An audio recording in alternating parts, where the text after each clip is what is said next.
We talked last week about how this was really the first chance for Miami to not be in the pool. They had been in the pool. They could swim in the shallow end, but this was really the first time that this new combination, Rhett Lashlee at offensive coordinator and D'Eriq King, new philosophy down there, this is the first time that they were going to step off that ledge and start walking out into the deep end.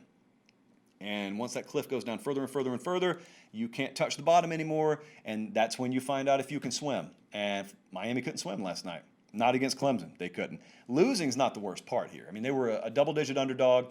There weren't many people that expected Miami to win this thing. I think some people expected them to compete, and they didn't compete. And they looked like they looked inferior mentally at times. Physically, they are inferior. Most people are inferior to Clemson. But they looked intimidated at times. They looked affected by the situation.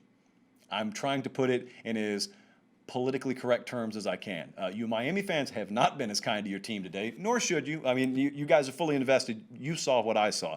Brent Venables, in not so many ways, took his players, walked them to the line of scrimmage before the game and at kickoff and then during the first and second quarter, and essentially had them yell across the line to D'Eriq King, "You cannot beat us throwing the ball. We dare you to try it." He couldn't do it. They got manned up on the outside. They got manhandled in ISO coverage on the outside by Clemson's DBs virtually all night. Totally ineffective. No passing game to speak of. There was no functionality for Miami's offense. Clemson, on the other hand, ran 88 plays in this game, 6.2 yards per play. The Clemson Tigers, are 27-point favorites on the road this Saturday against Georgia Tech. Pitt comes to Miami Saturday. Miami, a 10-point favorite. All right, I got to calm myself before we talk about this next one. Auburn allegedly beat Arkansas 30-28. We made this call later in the week based on some information that I was hearing last week, which came to fruition. Auburn was very badly banged up.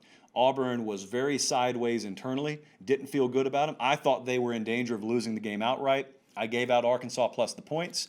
Didn't even care that we were only getting it at 13.5. I mean, this line eventually moved back up to 14. I didn't care. We were not going to need the points, and we didn't. They almost lost outright. Felipe Franks, let me get to him first. Big-time hat tip to Felipe Franks, quarterback at Arkansas.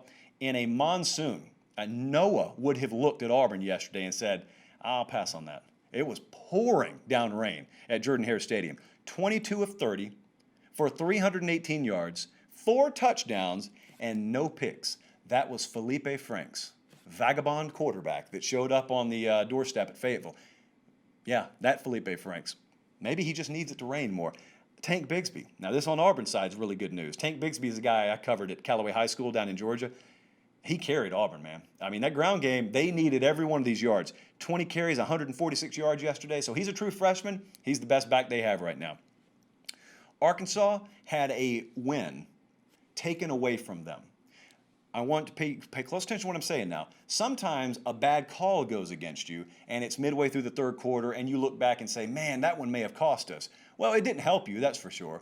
But very rarely can you look at a call and just outright say, we had a win taken away from us there. Arkansas had a win unjustly taken away from them yesterday. So my second hat tip has to go to Sam Pittman, who's the head coach at Arkansas now. Because I got to be honest with you.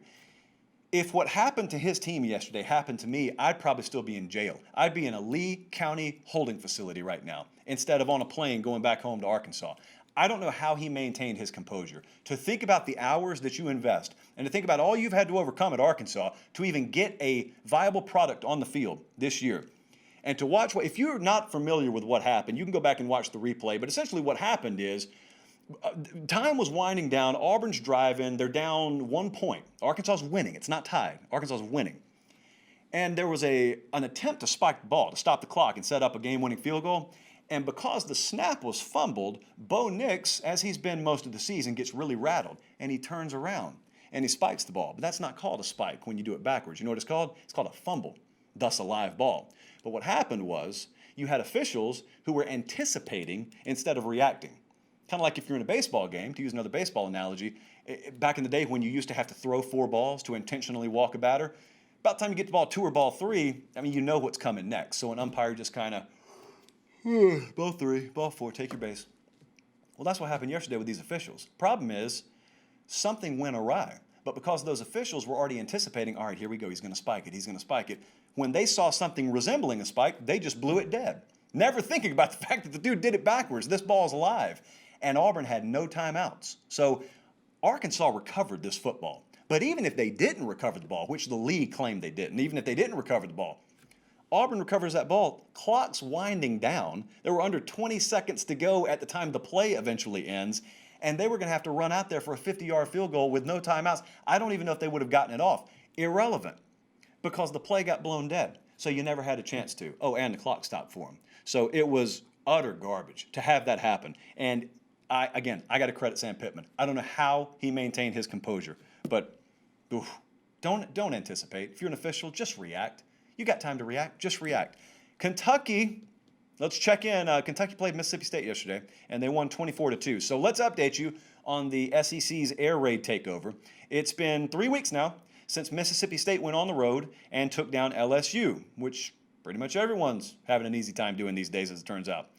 We were labeled deniers and Bulldog haters on this show because we suggested that while we're willing to golf clap for Mississippi State, we thought that their Week 1 win over LSU had no bearing and was able to tell us nothing about what they were going to be capable of the rest of the year. We just called it a standalone result. Well, now we're a few weeks removed. Let's check in and see who was right. 6 quarters have passed since then now. No, really, I guess it's 8 quarters. 16 total points. That includes a safety. KJ Costello, who was your Week 1 Heisman Trophy winner, 1 touchdown and 7 interceptions since the Week 1 win over LSU.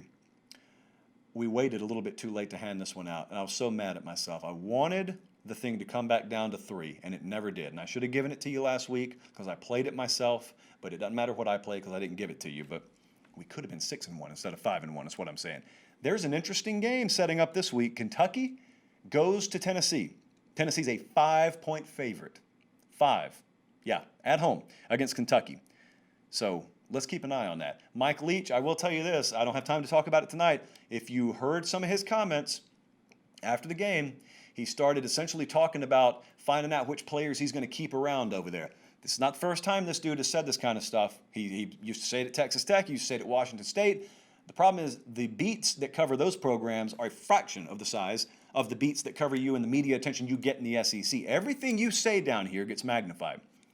And one of the reasons, I've done a ton of talk shows over there, and people ask me, Kiffin or Leach, who's going to have more success? And I've said Kiffin in a heartbeat, because Lane Kiffin is Ole Miss. He feels like Ole Miss to me.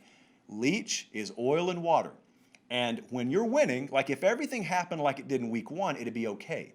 But when things have gone sideways now, and folks have pretty easily duplicated the blueprint, shutting down that offense, and now he starts speaking like that. Let me explain to you the dynamic in Starkville, Mississippi. In order to get that roster the way that you want it, you know what you got to have? You got to have high school talent from Mississippi. And you got to go into the same high schools, sometimes as a complete stranger, by the way. You are viewed as a newcomer in this conference. Even though you cut your teeth down here a generation ago, people view you as an outsider and a newcomer. You're going to go into some of these high schools where you just publicly said some of their former players aren't good enough, and you're going to purge them out of there, and you're going to walk in there expecting to be shown the front door and expecting to have the red carpet rolled out for you. And yeah, Mike, come on, we'll give you access to these guys. Absolutely. That's not the way that's going to happen. He is rubbing a lot of people the wrong way over there. So he's not going to be careful. He is not going to change his approach. You've either got to accept him or he'll just move on in a few years. But that's not a guy who's going to adapt to what someone else thinks he should be doing and how they think he should be acting. Last one I wanted to get to before we talk a little Bama, Georgia this week is North Carolina. Just one word here. They won against Virginia Tech 56-45. And you just got to say, finally.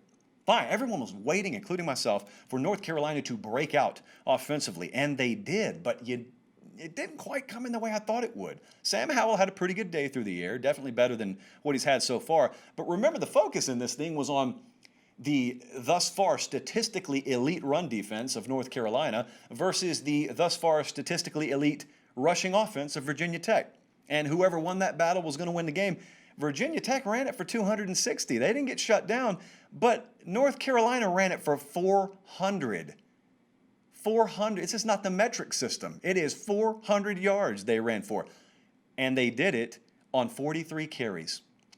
I had Stats and Info crunch the numbers, friends.